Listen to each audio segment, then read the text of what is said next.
Après 2 semaines d'absence, ils reviennent. Les experts, en compagnie de Maître Morel. Le numéro de téléphone n'a toujours pas changé. Le 0262 566 566. Une question, une réponse, un avocat. Les experts, c'est tout de suite.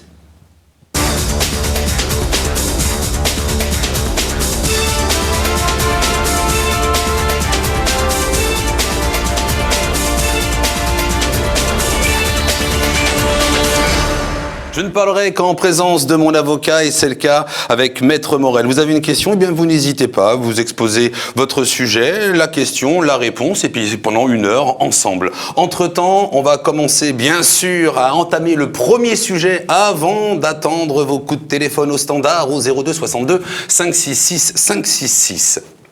Maître Morel, bonsoir. Bonsoir. Je mets un côté un peu dramatique à cette émission qui, depuis 2 semaines, n'a pas été présente et nous sommes ravis de vous retrouver. Bien sûr, tous les téléspectateurs de Télécréole ainsi que vous et puis bien sûr aussi également vos confrères au courant de cette saison.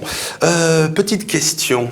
Puis-je maintenant conduire avec des savates de doigts et encore d'autres chaussures comme des talons hauts pour les soirées un peu strass et paillettes? A-t-on droit de rouler maintenant avec des chaussures soi-disant non conformes à la conduite? Alors, vous savez qu'il y a très récemment une information qui a été diffusée selon laquelle la conduite avec des savates ou avec des talons hauts ou avec toute autre chaussure qui peut s'analyser comme étant source de risque, parce que ça peut glisser, ça peut déraper, donc c'est prohibé, donc ça peut donner lieu à une amende et à un retrait de points. Donc c'est quelque chose qui est très récent, mais aujourd'hui, j'ai pas encore pris le temps de regarder les textes, mais j'ai vu que sur les forums des réseaux sociaux, il y a tout un débat on perd des points. Où on disait que maintenant, il faudra conduire soit pieds nus, soit avec des chaussures fermées, basses, mais tout ce qui peut être à l'origine d'un risque, c'est le cas des savates, c'est le cas de chaussures très hautes, peuvent être considérées comme délictuel. Très bien. Bah, écoutez... Alors maintenant, il faudra aussi que...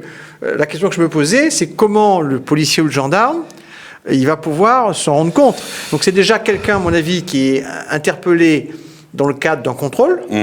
Et là, le policier... S'il vous plaît, vous sortez de la voiture. Ah, très joli ton. Allez, 90 € et en plus des points. Mais autrement, la voiture qui passe, comment il pourra s'en rendre compte? C'est compliqué. Bon, ça après, c'est un petit peu de la chance. Mais vous avez parlé de points en moins. Écoutez, sous toute réserve, j'en parlais avec un confrère, il semble qu'il y ait une amende et la possibilité aussi d'avoir un retrait de points qui serait de 3 points. Mais je dis sous réserve de vérification parce que c'est très récent et j'ai pas eu le temps de regarder. D'accord, très bien. Écoutez, si vous avez les réponses à la maison, vous n'hésitez pas, vous faites le téléphone 02 62 566 566 et puis si vous avez été déjà victime peut-être de quelques points retirés par rapport à ces chaussures non conformes, eh bien n'hésitez pas, mais encore quoi qu'il advienne, c'est vrai qu'il faut être quand même prudent sur la route et avoir en effet des chaussures adéquates. Entre-temps, nous allons commencer notre première question au standard. Bonsoir, on vous écoute. Allô, bonsoir. Bonsoir. Bonsoir, madame. Oui, bonsoir, Maître Morel. Bonsoir. Est-ce qu'on peut vous poser n'importe quel sujet? Écoutez, si je ne sais pas vous répondre, vu que je peux sécher, et si je n'ai pas la réponse, je vous dirai, je ne sais pas. Mais allez-y. Allons-y. Oui, mais c'est aussi au sujet pour donner un préavis de bail. Oui, alors, vous êtes locataire ou vous êtes bailleur? Locataire. Vous êtes locataire. Et comme j'ai le RSA, est-ce qu'il faut donner absolument un préavis de 3 mois ou 1 mois, ça suffit? Alors, et si vous êtes locataire, madame, en principe, le préavis est de 3 mois. Mais c'est vrai qu'il y a une exception pour certaines situations économiques difficiles. Par exemple, la perte d'emploi. Quelqu'un qui a un emploi qui est licencié du jour au lendemain, le préavis il est réduit à 1 mois. Je pense que s'il n'y a pas eu de changement de votre situation, je ne suis pas certain que vous puissiez bénéficier de cette exception au droit commun, qui est de 3 mois, en donnant un préavis qui est raccourci à 1 mois. Vous pouvez essayer, mais je crains que si votre situation, au moment où vous avez signé le bail, vous étiez déjà au RSA? Oui. Donc vous n'êtes pas tombé dans le RSA récemment? Non. Non. Donc je crains que ça soit maintenu à 3 mois. Toutefois, ce que vous pouvez faire, moi, le conseil que je vous apporte, c'est de donner un préavis d'1 mois en disant je suis au RSA, l'ancien RMI, je suis en difficulté. Oui. Donc, je vous donne un préavis d'1 mois. Si ça passe, elle ne vous dit rien, le bailleur le laisse passer. Ben, écoutez, il va relouer sa maison plus vite. Oui. Hein. Bon, Oui. et attendez de voir si on vous apporte une réponse. Et si on vous dit, ben non, pourquoi vous donnez 1 mois? Et puis, je vous apporte une deuxième précision. C'est que le préavis il est de 3 mois en principe, c'est vrai. Oui. Mais que si la personne, elle reloue tout de suite, en principe, elle n'a pas le droit de cumuler ce que vous allez donner comme préavis à un de vos locataires. Hein. Je m'explique, vous en allez au bout d'1 mois. Oui. D'accord? C'est le préavis que vous allez donner à votre propriétaire. Le propriétaire n'est pas d'accord et conteste en disant « Mais moi, en fait, j'estime que vous auriez dû donner un préavis de 3 mois. » Mais entre-temps, elle a reloué. Elle ne peut pas vous demander les 2 mois de plus. Oui. Donc, tentez le coup à 1 mois et vous verrez bien ce que ça donne. D'accord.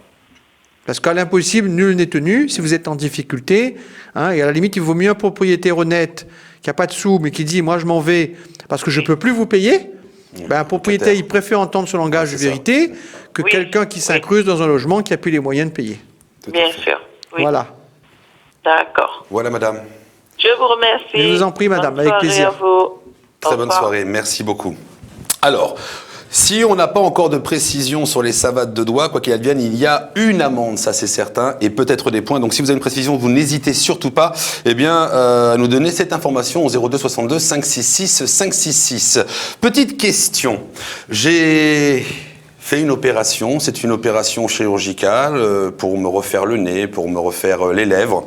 Ou alors les seins, enfin bon, pour un autre cas qui n'est pas forcément le mien, hein, bien sûr, ou mon fessier. Mais durant cette opération, il y a un problème. Qu'est-ce que je peux faire? Est-ce que je peux me retourner contre le médecin? Est-ce que la loi a son mot à dire? Est-ce que la justice a son mot à dire? Et comment ça se passe? Et comment on procède? Alors, oui, la justice a son mot à dire, comme dans tout ce qui concerne les activités humaines, quand ça se passe pas bien.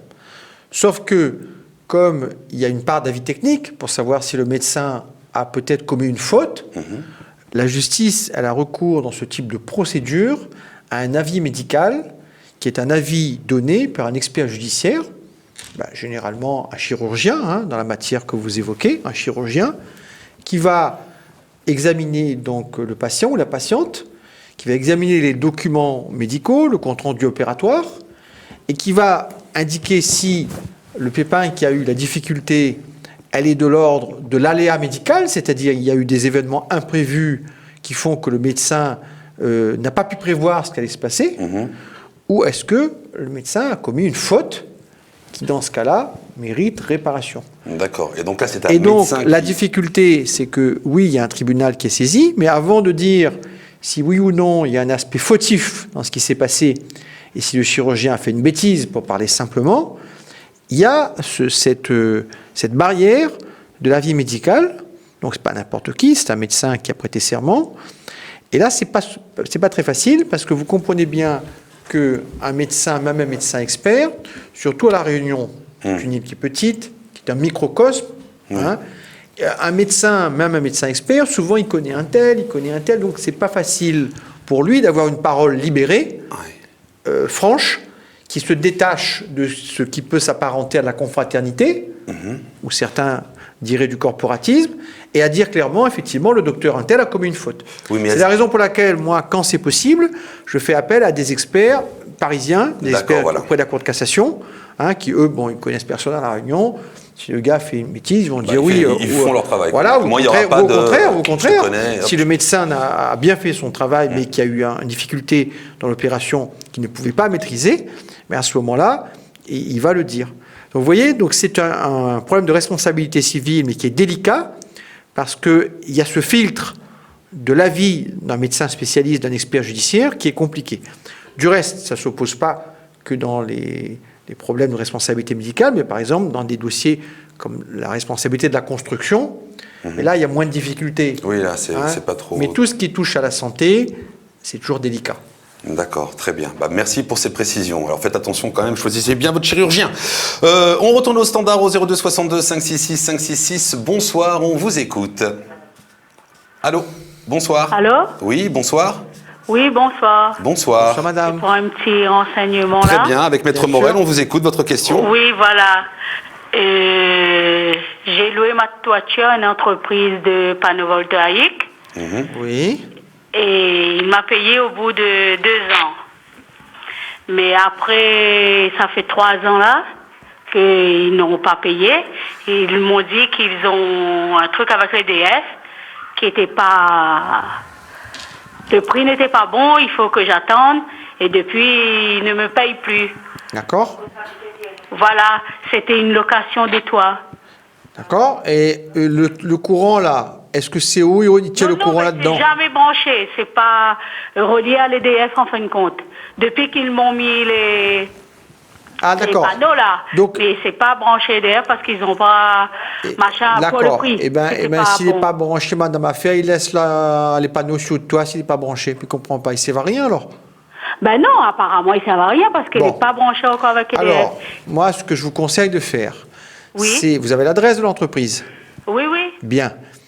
Vous prenez votre papier, et vous adressez, votre papier à lettres, vous adressez un recommandé avec accusé de réception par voie postale Oui. à l'entreprise qui vous a loué, qui a loué l'emplacement. Donc vous prenez votre contrat, vous regardez l'adresse, vous leur faites une lettre recommandée. Oui. Et vous leur dites que si, passé un délai de 30 jours, ils ne vous ont pas réglé toutes les sommes qu'ils vous devaient, vous leur demandez de retirer les panneaux sur votre toit. Oui, j'ai déjà fait Alors, une lettre ils vous ont recommandée, répondu ou pas? Ils m'ont dit non. Ils vous ont répondu? Oui, mais Qu'est-ce qu'ils disent? Ils me disent non, ils ne peuvent pas, ils attendent Alors, pour le prix. dans ce cas-là, lettre numéro 2, je ne suis pas payé malgré mon précédent appel. Oui. Faute de m'avoir réglé, je retire toutes les installations, je mets à terre, veuillez récupérer tel jour, telle heure. Oui, ben alors, Ah, bah là, ça rigole pas, hein. À Maître Morel. mais ils m'ont dit que j'ai pas le droit de retirer. ben comment?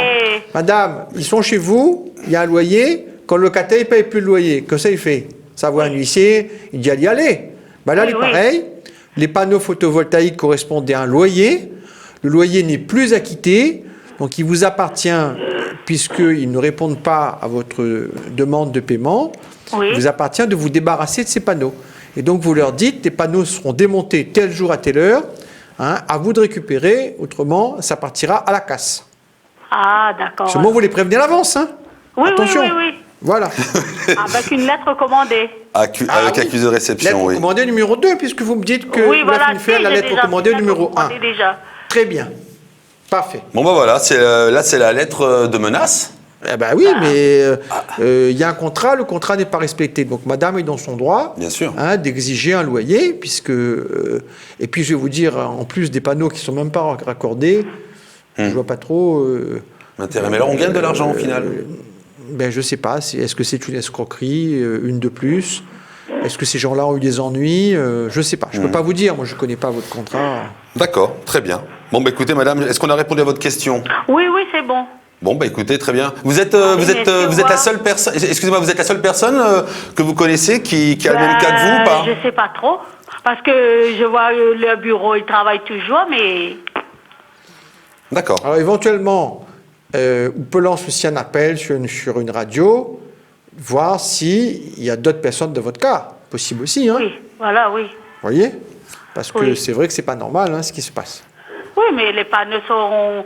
Depuis, c'est jamais raccordé non plus. Oui, mais ça, à la limite, vous vous en fichez que c'est pas raccordé. Oui, du moment que le loyer est payé. Ils ont le droit de mettre les panneaux, de ne pas raccorder, vous payez votre loyer. Mais c'est peut-être parce que c'est pas relié qu'ils demandent... Mais dans ce cas-là, ça ne peut pas rester comme ça, ad vitam aeternam. C'est avec l'EDF qui ne sont pas d'accord, là. Oui, mais ça, c'est un litige entre la société et l'EDF qui ne vous concerne pas, madame. Oui, voilà, oui. Voilà. D'accord. Bon, bah écoutez, là, je crois que c'est clair. Donc là, il faut y aller. Très bonne soirée, madame. Merci, au revoir. Au revoir. Merci, bonne soirée. On continue au standard. Bonsoir, on vous écoute. Oui, bonsoir. Avec Maître Morel, bonsoir. Bonsoir, voilà, j'ai une question. J'ai mon fils qui loue une maison et ça fait presque 3 mois qu'on va dire qu'on a signalé au propriétaire qu'il y avait d'énormes problèmes d'étanchéité. Donc, le propriétaire, il a envoyé deux entrepreneurs pour faire un devis. Jusqu'à présent, il ne se manifeste pas. Donc, moi, j'ai fait un courrier recommandé étant cautionnaire. J'ai fait un courrier recommandé. Il n'est pas parti retirer parce que ça fait plus de 15 jours, je n'ai pas eu l'accusé de réception. Et là, hier, j'ai relancé, j'ai fait un courrier ordinaire en disant que voilà, j'ai fait recommander, il n'a pas réagi, j'attends une réponse de sa part. Qu'est-ce que je peux faire? Alors, madame, quels sont les problèmes exactement que votre fils rencontre dans l'appartement dont il est locataire, si j'ai bien compris? Oui, c'est quoi? il est locataire. Ça Et coule, qu'est-ce qu'il y a comme problème? Ben, c'est l'étanchéité. D'accord. Oui, voilà, il y a des moisissures sur le mur. Il y a des moisissures? Oui, lors des grosses pluies. D'accord. Et donc là, la pluie, même quand il pleut pas, on voit encore les traces? Ah oui, on voit toujours, oui. Bon, vous avez fait des photos? Non, pas encore. Bon, alors moi, je vous conseille de faire des photos Oui, et de lui envoyer des photos oui. vous avez son adresse mail? Non, j'ai son adresse postale. Vous avez son adresse postale. Mhm. Et si vous ne retient pas les recommandés, c'est compliqué. Là, vous pouvez peut-être faire une dernière tentative, lui envoyer un ultime recommandé avec les photos en lui disant que s'il ne répond pas, dans les 30 jours, par exemple, vous saisirez le tribunal. Oui, c'est ce que j'ai mis dans la première lettre. Alors, s'il ne vous répond pas, il vous reste à aller voir un avocat. Oui. D'accord? Et comment l'avocat va procéder? Il va saisir le juge des référés Oui. pour, au vu des photos que vous avez fait et des courriers, demander la nomination d'un expert judiciaire, un expert en bâtiment cette fois, Oui. qui va se rendre sur place et qui va examiner, si vous voulez, les désordres, on appelle ça comme ça, c'est-à-dire où c'est, à quel endroit ça coule, et pourquoi ça coule, combien ça coûte de remettre en état, et qui va faire un rapport d'expertise. Et sur la base de ce rapport, vous pouvez obtenir la condamnation du propriétaire, non seulement à faire des réparations, mais également à obtenir ce qui s'appelle une réfaction du loyer, c'est-à-dire une baisse du loyer. Oui. Je ne sais pas, votre loyer, par exemple, est de 400 €. C'est un exemple. Donc, on considère que le défaut de jouissance est important et qu'il y a des anomalies qui font que vous ne pouvez pas profiter pleinement de votre appartement. Et que donc, le loyer ne sera, par exemple, que de 200 €. Ah, d'accord. Et que donc, si vous avez payé 3 mois de loyer à 400 €, il vous sera dû la différence, 200 € par mois fois 3, c'est-à-dire 600 €. D'accord. Donc, vous pouvez obtenir une baisse du loyer tant que les réparations ne seront pas faites.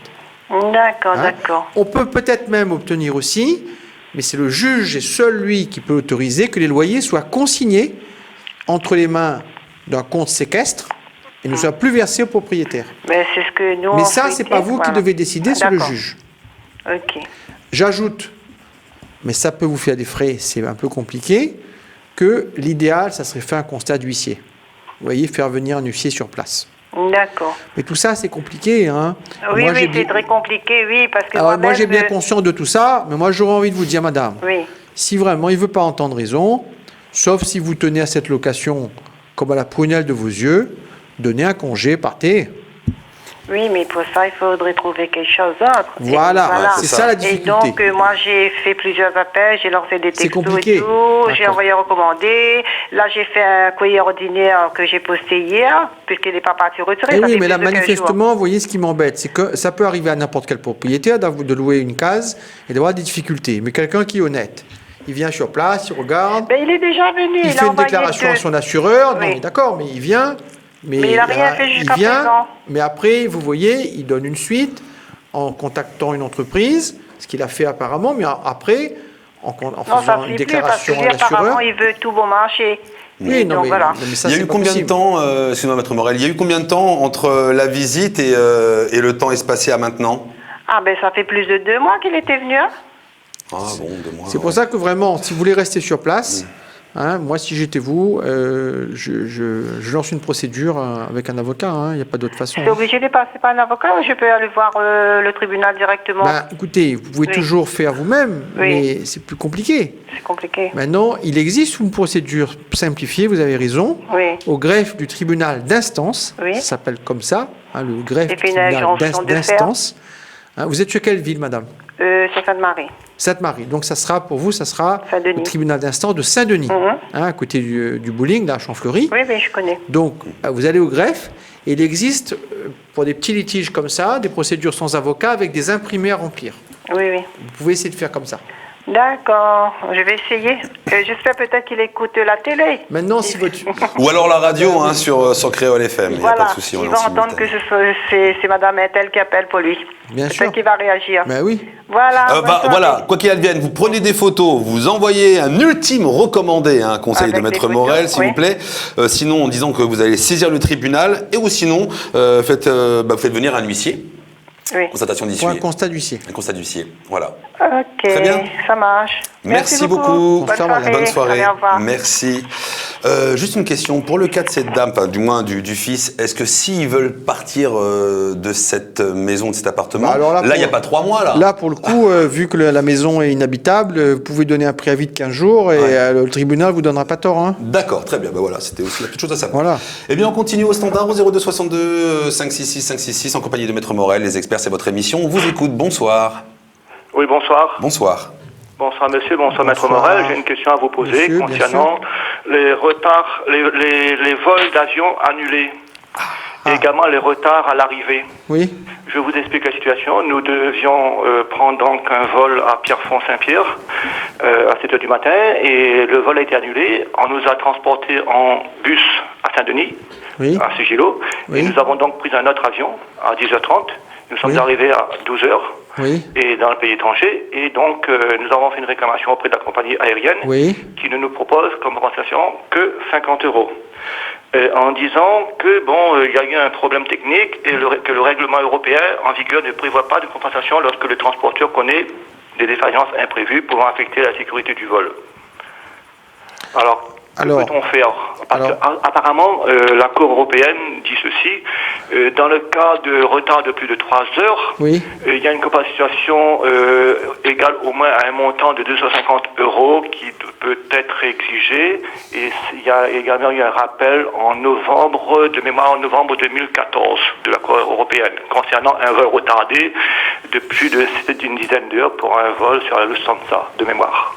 Alors, vous êtes plus fortiche que moi sur les retards en fonction des heures. Effectivement, ça se passe comme ça. Hein. Moi, je ne connais pas le détail, très honnêtement. Mais je sais que plus il y a de retard et plus l'indemnisation est forte. De même que l'indemnisation est plus importante sur des vols long courriers, comme c'est apparemment votre cas, puisque vous partez de La Réunion. Et au départ de La Réunion, sauf qu'on va à l'île Maurice, quasiment tous les vols sont des moyens ou longs courriers. Donc, plus on va loin, plus l'indemnisation est importante, plus le retard est conséquent et plus effectivement la compagnie doit vous régler une somme qui est conséquente. Donc je ne connais pas par cœur les barèmes. Il faudrait effectivement regarder sur Internet. Pour un retard de plus de 3 heures, 50 €, ça me semble un petit peu faible. Mais après, tout dépend aussi de la cause du retard. Hein, parce que un retard n'est pas forcément égal à un autre retard. Hein, tout dépend des conséquences, des conditions dans lesquelles, les circonstances, dans lesquelles ce retard a été causé. Donc je ne peux pas vous dire exactement, 50 €, ça me paraît un petit peu faible pour un retard qui est conséquent. Mais moi, je vais vous dire quelque chose, le mieux, c'est de tenter de négocier avec votre agent de voyage ou avec la compagnie, si vous avez acheté votre billet directement auprès de la compagnie aérienne, de négocier une ristourne supplémentaire. Et ça peut faire l'objet, effectivement, d'un supplément par rapport aux 50 €. Ça peut faire l'objet aussi d'une remise sur un billet ultérieur que vous allez acheter, vous voyez, d'en avoir. Hein. En fait, nous, ce qu'on souhaiterait, puisque nous sommes 5, nous aurions souhaité que la réglementation en vigueur soit respectée. À savoir, si c'est plus de 3 heures, 250 oui, €. mais moi, je n'ai pas en tête, là, en fonction des heures, combien c'est d'euros. Ça, vous savez, un avocat... ça me permet de le dire, c'est pas quelqu'un qui sait tout, c'est simplement quelqu'un qui se pose les bonnes questions et qui sait où chercher les réponses. Alors, la compagnie nous dit que, conformément à la réglementation internationale du transport aérien, un contrôle technique s'effectue systématiquement avant le départ de l'appareil et à chaque rotation. Lorsqu'une panne est ainsi décelée, toutes les mesures sont prises afin d'en limiter les conséquences. Nous, on le veut bien. Et dans le cas présent, on nous dit que nous n'avions pas d'appareil disponible. Ça, c'est pas notre faute, en remplacement. Aussi, nous avons été dans l'obligation de vous acheminer en bus et nous vous réitérons toutes nos excuses. Mais encore une fois, là, on s'est levé donc très tôt le matin pour prendre l'avion dans les conditions prévues par la. Et c'était à quel endroit vous alliez comme destination? Maurice, vous avez bien compris, c'était des Maurice. D'accord, c'est juste à côté, d'accord. Oui, Mais bon... Alors vous voyez, là on rentre, là vous me donnez un élément de plus, parce que vous ne m'aviez pas dit que c'était Maurice. Oui. Là, donc c'est un court courrier.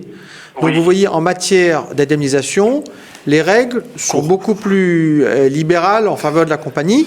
Ce que je veux dire, c'est que sur un Gillot-Maurice ou sur un Paris-Marseille, s'il y a un retard, on considère, si vous voulez, que ça n'a pas forcément les mêmes conséquences que sur un vol qui est long. Hein. Et puis, il y a le coût du billet. Hein. Quand vous achetez un billet à 1 500 €, hein, vous indemnisez de 50 €, c'est dérisoire. Par contre, quand vous achetez un billet à 200 ou 250 €, vous indemnisez de 50 €, c'est beaucoup. Donc là, moi, je ne suis pas certain que la compagnie soit dans son tort. Mais très honnêtement, je n'ai pas en tête tous ces barèmes. Il y a une recherche à faire, ne serait-ce que sur Internet. Et puis, en fonction de ce que vous trouvez, les compagnies aériennes, vous savez, c'est des commerçants. Et souvent, c'est des commerçants qui sont attentifs aux remarques et aux réclamations de leurs clients. Et donc, vous pouvez très bien... surtout si vous êtes un client habituel de cette compagnie, tenter de négocier un petit peu plus. Mais à mon avis, sur un Réunion Maurice, vous n'aurez pas des centaines d'euros. Le billet lui-même, il coûte 200 € ou 250 €. Oui, 250 €, oui. Eh oui, c'est ça. La panne, une panne décelée juste donc avant le départ d'avion est une cause, pour faire en sorte que ce soit un motif de diminuer ainsi par rapport éventuellement aux 250 € qu'on pourrait percevoir. Est-ce que c'est une cause Je ne peux pas vous répondre précisément. À mon avis, l'indemnisation qui vous a été proposée, elle est proportionnelle. Elle est correcte par rapport à la distance et par rapport au coût du billet. Vous n'aurez pas beaucoup plus. Maintenant, effectivement, vous pouvez tenter d'avoir un petit peu plus. Mais sur un billet qui coûte 200 ou 250 €, on ne va pas vous donner plusieurs centaines d'euros de réparation, monsieur. Oui, mais c'est sûr, mais derrière tout ça, il y a également une journée de congé qui est perdue. Il y a donc les non, mais moi, je ne dis pas que vous n'avez pas été ennuyé. Moi-même, quand ça m'arrive de prendre l'avion, qu'il y a un retard, je pèse, je ne suis pas content. Mais ce que je vous explique, c'est qu'en droit, on tient compte de cet nombre de critères. Et comme il s'agit d'un court courrier avec un billet qui a un coût qui n'est pas celui d'un Paris-Réunion, par exemple, vous n'aurez pas beaucoup plus. Je ne peux pas vous répondre au tac au tac comme ça, à combien exactement vous avez droit. Voilà, monsieur. D'accord, merci bien. Il n'y a pas de quoi. Voilà, je vous en prie, monsieur. Merci beaucoup. Bonne soirée. Bonne soirée, merci. Oui, puis s'il y a un problème, mettons, il faut quand même peut-être se dire, je préfère rester à terre que de pouvoir avoir un drame. Allez, c'est vrai que je n'osais pas le dire, mais je pense que ça va de soi. Oui, ça va de soi. Ça va de soi. 50 €, c'est pas mal, sur 250 €. Allez, faites vos jeux, c'est parti. Bonsoir, on continue au standard 02 62 566 566. On vous écoute, bonsoir. Allô, oui, bonsoir. Bonsoir. Quelle est votre question, s'il vous plaît? Bonsoir, Maître Morel. Bonsoir, madame. Voilà, j'ai une question à vous poser.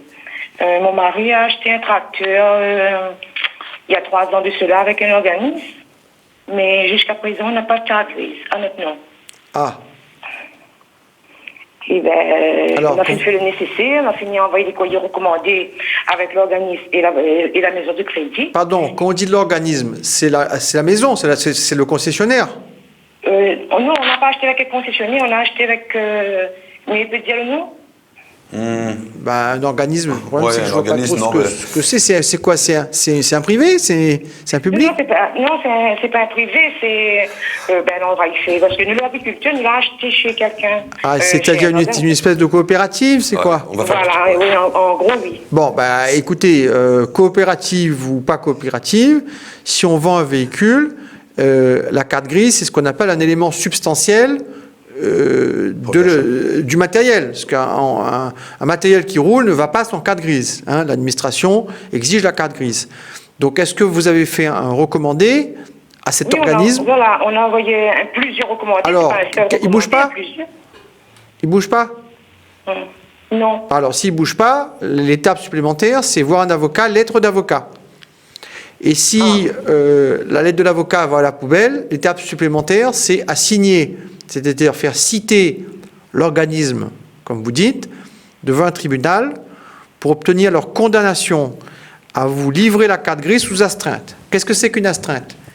L'astreinte, c'est quelque chose qu'un tribunal décide pour obliger quelqu'un à faire quelque chose.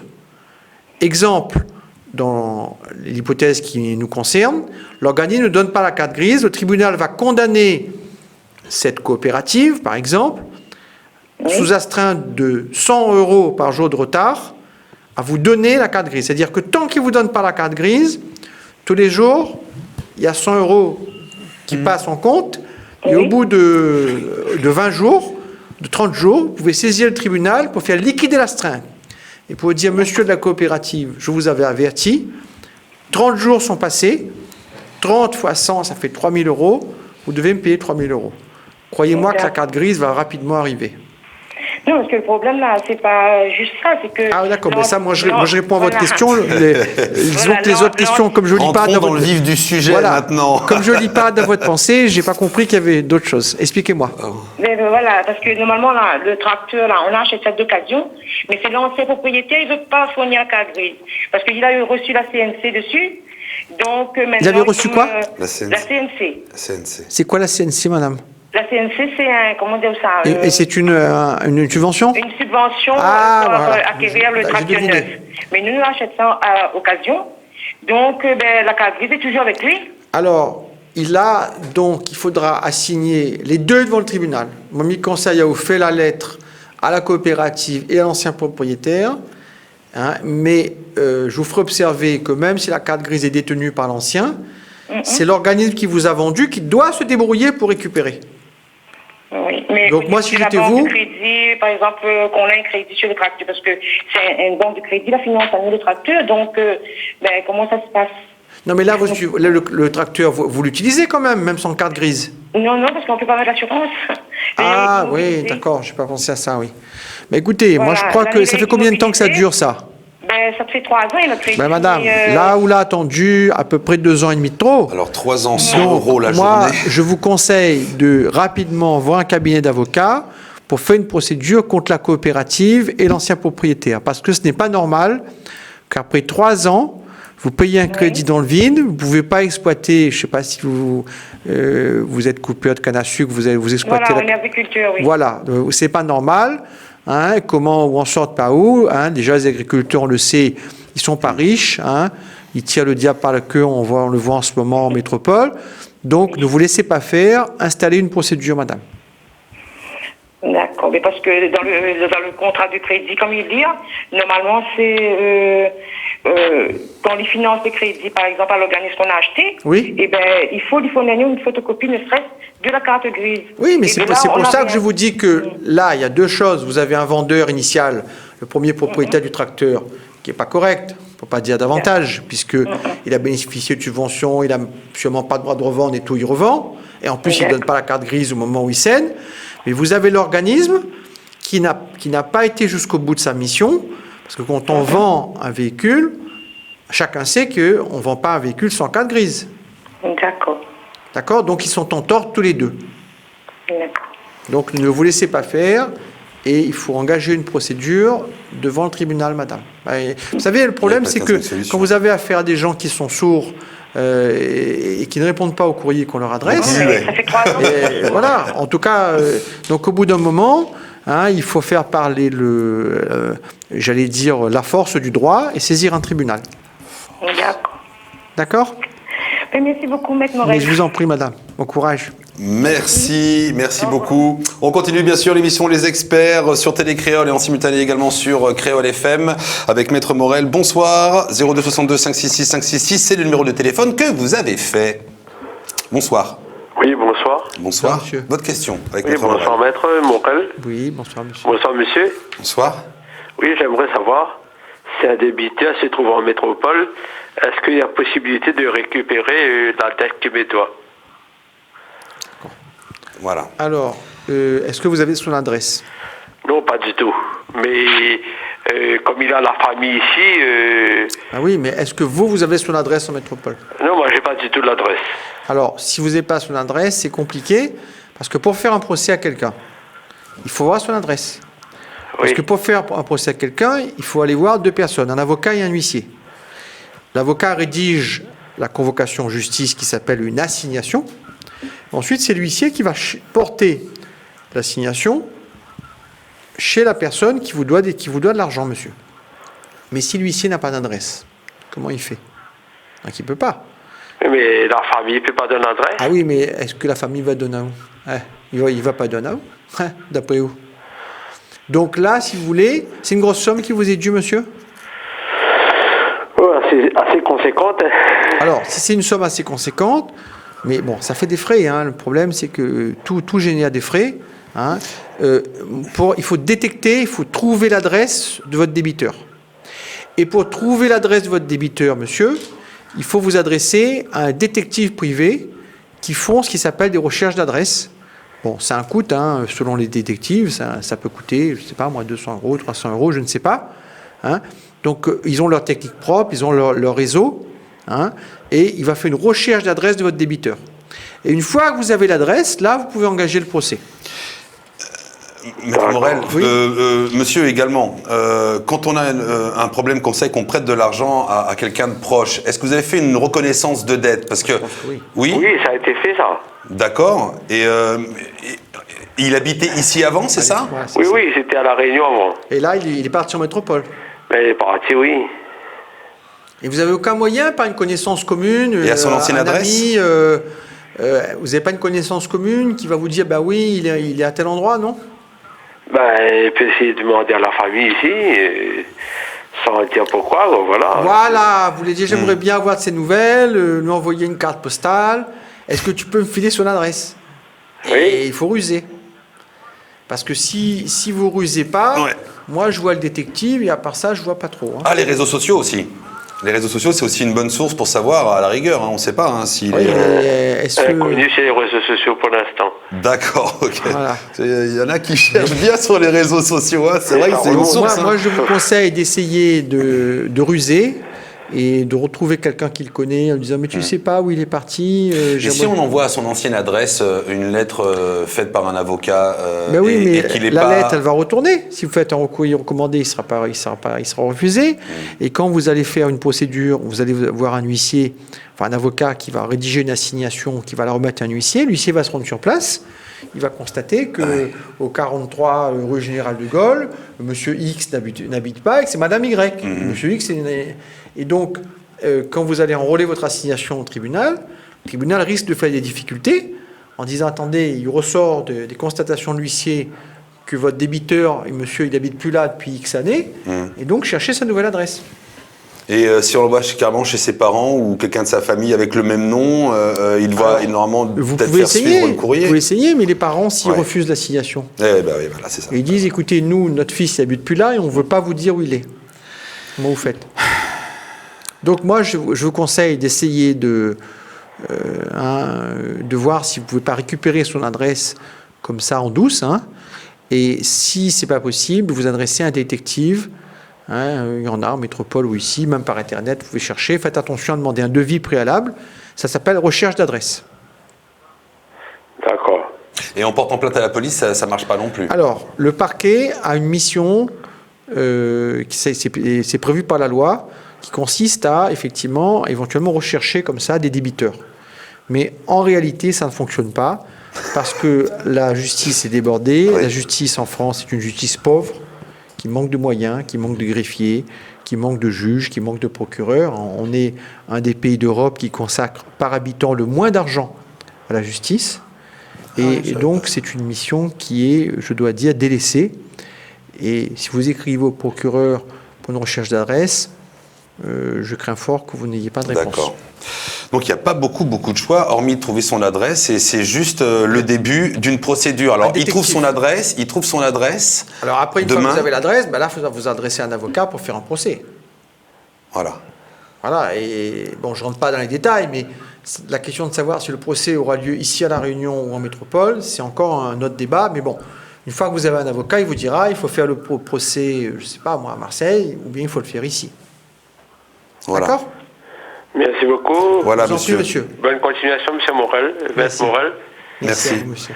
Et à vous, bonne continuation pour Merci. votre mission qui est très intéressante. C'est Merci gentil, beaucoup. monsieur. Merci. Très instructive. Merci à vous. Merci.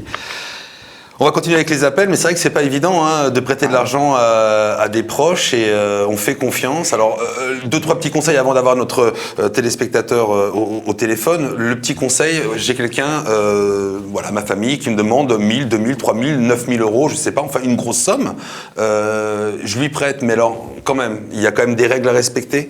Quelles sont ces règles de sécurité? Alors, au moins, il faut faire une reconnaissance de dette en écrit. D'accord. Si possible, ne pas donner la somme en espèces, la donner par chèque et faire une copie du chèque. D'accord. Faire enregistrer aux impôts la reconnaissance de dette, ce qui lui donne date certaine. D'accord. Bon, c'est un petit coût, hein, ça coûte, je crois, une centaine d'euros. Ça permet de donner date certaine. Ça, c'est une précaution alimentaire. Maintenant, si c'est une très grosse somme, je ne sais pas moi, plusieurs dizaines de milliers d'euros, hein, moi, je conseille à ce moment-là de passer par un notaire, de faire une reconnaissance de dette notariée et de prendre une garantie sur un bien, prendre une hypothèque. D'accord, ouais, c'est vrai que c'est très délicat quand oui, si vous avez c'est quelqu'un... un ami ou la famille. oui, mais bon. Ouais. Après, il y a d'autres moyens de ne pas prêter d'argent non plus. Pardon ? Il y a d'autres moyens, c'est pas prêter d'argent non plus. Alors, il y a d'autres moyens, effectivement, il y a des banques pour ça, et c'est vrai que souvent, il y a des gens qui empruntent et qui ne remboursent pas, hein, malheureusement. Donc, le mieux, je crois que surtout quand on n'est pas riche, c'est d'être prudent et d'éviter de prêter de l'argent. Très bien, bon, ça c'est encore un autre conseil. Très bien, on le prend. Voilà, sauf quand c'est des gens de la bien famille, sûr, voilà, des mais bien proches, sûr, mais c'est toujours bien de demander, même si c'est quand même la famille, une petite reconnaissance de dette avec photocopie de la pièce d'identité. Reconnaissance de dette, photocopie de la pièce d'identité, photocopie du chèque. D'accord, ok. Voilà. Et le nom et l'adresse de la personne. Très bien. Voilà. Eh bien, écoutez, merci pour ces précisions. On continue au standard 02 62 566 566. Bonsoir, on vous écoute. Bonsoir. Bonsoir. Votre question avec Maître Morel. Bonsoir, Maître Morel. En fait, j'ai une question. C'est pour dire que je suis propriétaire d'une maison. Oui. J'ai des locataires qui ne paient pas à la fin du mois, en fait. Vous payez quand? J'ai fait des démarches auprès des huissiers. Oui. L'huissier, pour la première fois, il a fait un courrier recommandé pour la personne et tout. C'est des personnes qui travaillent, qui ont des postes de travail quand même bien, ils travaillent dans la police et tout. Ah. Et arrivé pour payer, il ne règle pas le montant. L'huissier a fait un premier courrier. Et la personne a vu et tout, et il faut attendre 2 mois. Donc à la fin des 2 mois, la personne a réglé la somme. Et après, le mois prochain, il recommence pareil. Il ne veut pas payer. Et après, l'huissier a refait un courrier. Et là, c'est bientôt fini pour les 2 mois. Donc il n'a toujours pas payé. Dans le courrier, c'est écrit que l'huissier va ouvrir la maison pour saisir les biens, etc. Mais là, l'huissier me dit il faut passer par un avocat. Ah ben oui, donc c'est pour savoir comment ça va se passer. Alors, si vous voulez, là, monsieur, le courrier, comme vous dites, ça s'appelle un commandement de payer. Oui. L'huissier a délivré un premier commandement de payer et, hélas, ou alors par bonheur, oui, selon le point de vue où on se place, le locataire qui avait des arriérés, il a acquitté son retard. Il vous a payé. Bien. Le problème, c'est qu'il recommence. Et à chaque fois, j'imagine que l'huissier vous demande de payer le commandement. C'est un coût de ça. Oui, c'est vous qui faites un chèque pour payer les frais de l'huissier. Oui. Bien. Donc ça ne peut pas durer éternellement. Donc ce que je vous conseille effectivement maintenant, à ce stade, c'est si les 2 mois sont écoulés depuis la délivrance du 2e commandement de payer, oui, c'est de contacter un cabinet d'avocats qui va faire citer ce locataire devant le tribunal d'instance, oui, le tribunal qui est compétent en matière de loyer, pour obtenir sa condamnation à vous payer 1, les loyers en retard, oui, 2, les frais d'huissier, et 3, au moins une partie des frais d'avocat. D'accord ? Bon, le fait que le débiteur travaille dans la police, oui, j'allais dire, ça aggrave presque son cas, parce que qu'on soit fonctionnaire de police, journaliste, avocat ou boy scout, ça ne vous dispense pas de l'obligation de payer votre loyer. D'accord. Bon. Et oui, ça ne change rien. Hein, personne n'est au-dessus des lois. Et donc, ce n'est pas normal que cette personne ne vous paye pas votre loyer qui vous est dû, parce que vous, cette maison, vous avez dû travailler dur pour vous l'offrir, faire certainement un prêt à la banque. Peut-être que vous payez encore d'ailleurs. Un crédit sur voilà, vous avez un crédit sur le dos. Et donc, si vous voulez laisser quelque chose au marmaille un jour, il faut travailler, il faut rembourser la banque. Et la banque ne vous fera pas de cadeau et c'est normal. Donc, à partir de là, allez voir un avocat, faites un décompte des loyers qui sont dus, faites un décompte de toutes les sommes que vous avez payées, et l'avocat va saisir le tribunal pour obtenir la condamnation du locataire à vous rembourser et, si possible, son expulsion. Mais est-ce que ça va traîner sur plusieurs mois ou ça va être réglé? Alors, ça peut se faire en référé, c'est-à-dire une procédure qui est assez rapide. Oui. Et je pense que vous pouvez avoir une décision à peu près dans les 3 mois. D'accord. 3 mois. Et une fois que vous avez ce jugement, par contre, c'est pas fini. Oui. Parce que là, retour à la case huissier, et l'huissier va procéder à ce qui s'appelle à l'exécution. C'est-à-dire, il va saisir le compte en banque de votre locataire et il va ouvrir les portes s'il n'y a plus personne. Ouais. Mais s'il est encore dans les lieux, complication supplémentaire, l'huissier va devoir aller chercher la force publique. D'accord. C'est-à-dire que si le type, votre locataire indélicat, là, il ne part pas de lui-même, Ouais. on va devoir, l'huissier, l'huissier c'est pas quelqu'un qui a la force publique avec lui, il n'a pas un pistolet, un taser à la ceinture, il va devoir aller recourir à la force publique et pour ça il va devoir s'adresser au préfet. Et ça prend du temps. Vous voyez, vous pouvez avoir une décision assez vite, en 3 mois. Ouais. Par contre, pour exécuter la décision, c'est-à-dire pour l'expulser, c'est plus compliqué, sachant qu'il faut faire assez vite, parce que le mois de novembre arrive à grands pas, et si vous entrez dans la période cyclonique, on ne peut plus expulser jusqu'à avril l'année prochaine. D'accord. Et s'il envoyait, admettons, une lettre recommandée au commissariat, à son chef, ça fait pas aussi Alors ça, petit... Ça, c'est salaud, ça, non? C'est une technique plus vicieuse. C'est vicieux, c'est vicieux. Effectivement. Mais ça marche bien, ce qui paraît. C'est vrai que, là, on fait pas c'est vrai que c'est pas du droit, mais pourquoi pas, Bon, il y a le côté pile, il y a le côté face. Vous pouvez tomber, il y a deux types de réactions. Vous pouvez tomber sur un supérieur qui vous dit, écoutez, c'est un problème de vie privée, ça ne me regarde pas. Mm-hmm. Voilà. Et puis, voilà, parce que c'est un peu vrai, c'est un problème de vie privée. Certes. C'est un problème civil. Vous pouvez tomber aussi sur un chef qui est un petit peu rigoriste, qui aime bien qu'on soit correct, honnête et respectueux des engagements pris, et qui convoque son subordonné en lui disant mon petit loulou, tu déconnes, paye ton loyer parce que c'est pas bien. Voilà. Ah, mais c'est quand même bien des fois. Bon, on sait jamais. Enfin voilà, ça peut être aussi une hypothèse. Elle est pas terrible. Moi, c'est pas mon rôle de vous dire ça. Voilà, ça c'est Fred. C'est Fred qui proposait cette solution. Donc ça vient de lui, ça vient pas de moi. Moi, si j'étais vous, quand même, je procéderais par un huissier. Vous l'avez fait, c'est très bien, et par un avocat en saisissant un juge. D'accord. Donc, par exemple, là, comme les 2 mois vont être bientôt terminés, je peux contacter un avocat dès maintenant. Exactement. D'accord. Voilà, monsieur. Je vous remercie beaucoup. Mais je vous en prie, monsieur. Bonne Merci. soirée. On continue au standard. Bonsoir. On vous écoute. Bonsoir, monsieur. Bonsoir. Bonsoir. Voilà. Moi, j'ai acheté une maison en 2009. Et j'ai une voisine qui a acheté une petite maison aussi à côté de chez moi en 99 aussi, mais 3 mois après. Et puis, 2 ans après, elle est rentrée chez moi en montant les piliers de sa clôture. Et elle est même rentrée chez moi en agrandissant sa maison de 9 cm. Alors cette entasse, elle a pris 9 cm et en arrivant sur la route, elle a pris 19 cm. Donc j'ai pris un avocat pour ça.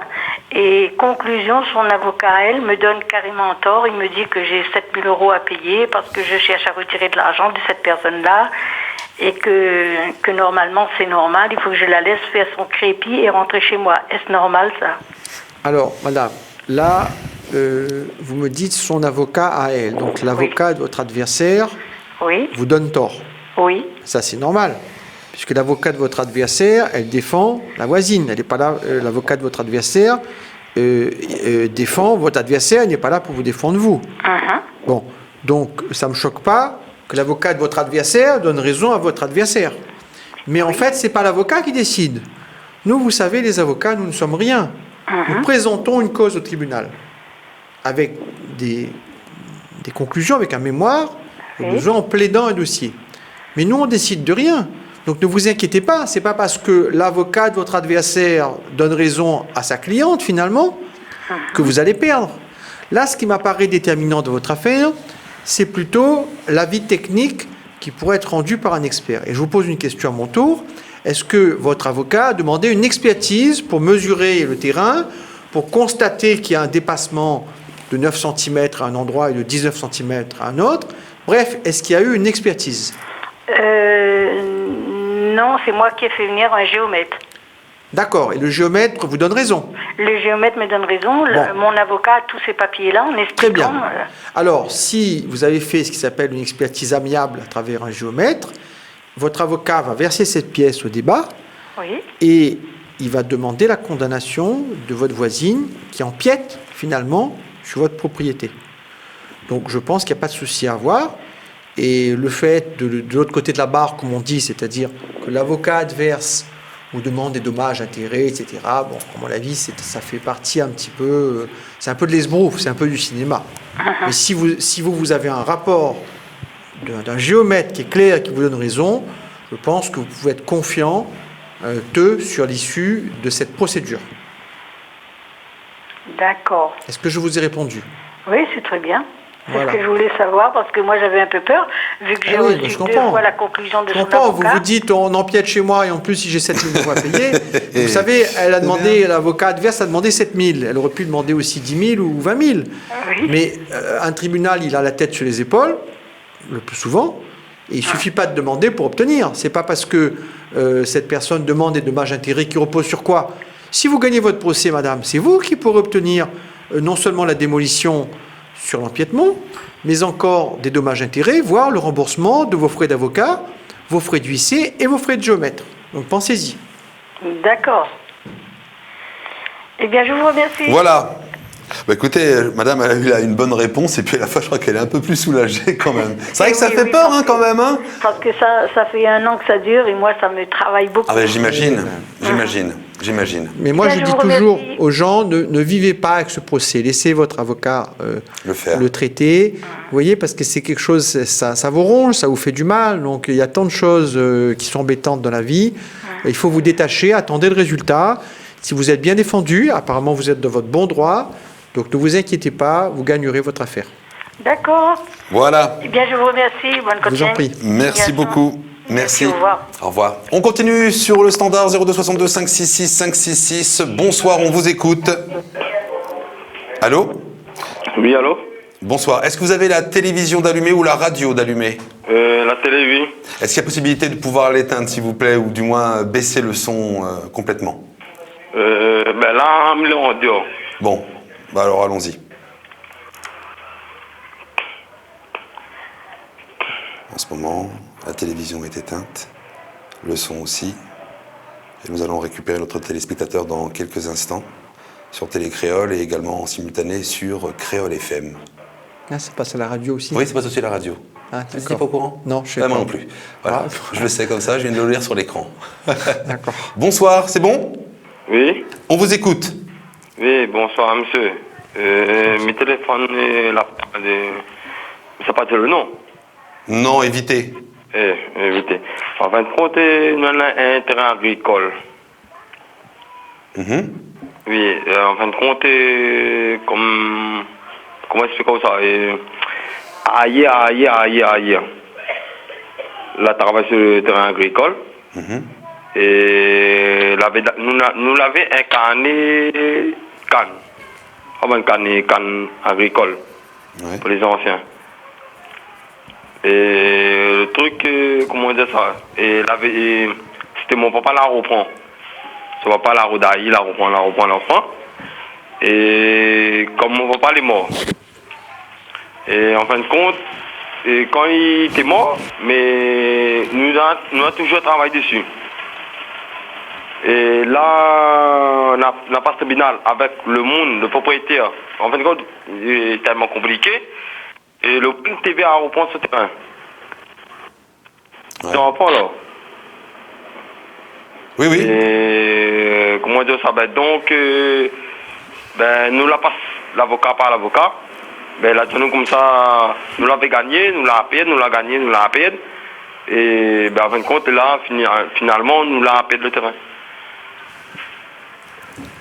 Bon, je ne suis pas sûr d'avoir tout compris, monsieur. Je vais essayer de résumer, parce que sans voir les papiers, c'est difficile. Ce que vous me dites, c'est que votre père, ou peut-être même votre grand-père, exploitait un terrain de canne à sucre. Oui, canne à sucre, oui. Alors, d'accord, et que donc vous avez les carnets de canne, comme on connaît à La Réunion, pour aller à l'usine. Oui. J'ai bien compris ça. Par contre, un affaire m'a pas compris. Ce terrain-là, il appartenait à qui? Il appartenait à un propriétaire qui avait, oui, un propriétaire. qui avait donné à bail. Oui, qui lui avait donné à bail, qui lui louait. Et votre arrière-grand-père lui payait soit un loyer, soit lui donnait une partie de la récolte. Oui, la dernière partie de la récolte. Pardon? Oui. Une partie de la récolte. Bien. Donc, si vous voulez, ce terrain, il n'était pas à votre famille, même si vous l'avez exploité depuis très longtemps, j'ai bien compris, et vos aïeux ont vraiment transpiré sur ce terrain. Mais ce terrain, il n'était pas à votre famille. Donc aujourd'hui, la question que vous me posez... Non. Après, oui. C'est-à-dire, il y a eu une vente? Une vente, comment ça? Arrière-grand-père. Mais est-ce que votre arrière-grand-père, il a acheté le terrain au propriétaire? Oui, par rapport au carnet. Ah non, mais ça se passe pas comme ça, si vous voulez. Hein. S'il y a une vente, ça se passe chez un notaire. S'il n'y a pas d'acte notarié, le terrain, il n'est pas vendu. Un terrain, ça ne se vend pas par un carnet. Le carnet de canne à sucre, ça permet de montrer que vous exploitez le terrain, hein, et que vous êtes un planteur, comme on dit ici à La Réunion. Oui. Hein, vous allez porter chaque année, pendant la coupe, vos cannes à l'usine. Mais le terrain, il y reste au propriétaire. Et si le propriétaire vend le terrain à votre arrière-grand-père, hein, si je prends cet exemple, il doit y avoir un acte notarié, on doit passer chez un notaire. Oui, mais il était espacé, mais... Est-ce que vous avez est-ce que votre grand-père ou votre arrière-grand-père, est-ce qu'il a un titre notarié? Le titre, il a fait dans le carnet, comme ça. Monsieur, je ne peux pas trop vous suivre parce que vous prenez conseil auprès d'un notaire, hein, demandez-lui si le document que vous avez, est-ce que ça peut tenir lieu de titre de propriété? Parce que quand on est propriétaire, on a un titre de propriété. Certes. Mais avant, on n'avait pas une seule année. Ah, comment on n'avait point? Moi, m'y voit des actes qui remontent au 19e siècle, même pas 20e siècle, écrits avec la belle écriture à l'encre, là, qui sont très anciens. Mais comment, bien sûr, avant, on n'était pas... Même si le propriétaire et les enfants, les propriétaires, ils vous proposent un autre terrain et signé pour libérer le terrain. Parce que la fait. Ben oui, parce que les enfants du propriétaire, ils sont toujours propriétaires. Hein, ils ont hérité. Et ils peuvent vous demander de plus exploiter là, et qu'ils vous proposent en échange un autre terrain cultivé. Mais s'il n'en reste pas moins, ils vont rester propriétaires. Parce que ils ont dit qu'ils n'avaient point le droit dessus, mais ils ont vu qu'ils ont signé un papier pour libérer le terrain, pour donner un autre terrain de l'autre côté. Et là, nous, les bons toutes, et nous l'avons pris un avocat ici même, à Saint-André. Et après, l'avait dit nous que... Et là, aujourd'hui, il y a eu un procès? Oui, non. Vous avez perdu votre procès? Vous avez gagné 30 secondes, encore 30 secondes. Vous avez perdu ou vous avez gagné votre procès, monsieur? Le procès l'avait gagné, premier coup. D'accord. Après, il y a eu un appel. Oui. Un appel, vous avez perdu ou vous avez gagné? Vous avez perdu? J'avais perdu. Si vous avez perdu, malheureusement... Après, notre procès. Il a regagné. Et comment il peut y avoir c'est pas le même procès, parce qu'un procès... C'est l'avocat, s'il a fait un truc dessous... monsieur, moi, les trop compliqués, pour que m'y réponde à où, sur une émission de télé comme ça en 30 secondes, vous revoyez votre avocat, voyez votre notaire éventuellement pour avoir conseil, parce que les notaires sont très compétents sur les affaires de terrain. Ensuite, prenez une décision.